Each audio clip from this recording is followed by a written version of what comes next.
Eating these top foods will turbocharge your weight loss journey like never before. Are you looking to shed some extra pounds and improve your overall health?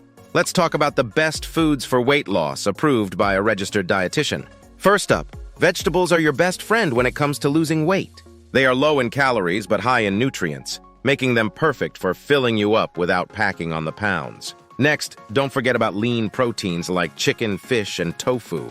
These foods help to keep you full and satisfied, making it easier to stick to your weight loss goals. Whole grains are another essential part of a weight loss diet.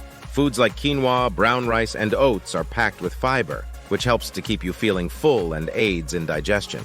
Healthy fats, like those found in avocados, nuts, and olive oil, are also crucial for weight loss.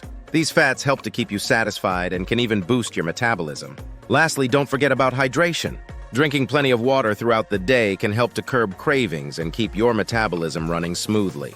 By incorporating these foods into your diet, you'll be on the right track to achieving your weight loss goals. Thanks for watching, and don't forget to subscribe to our channel for more helpful tips and tricks.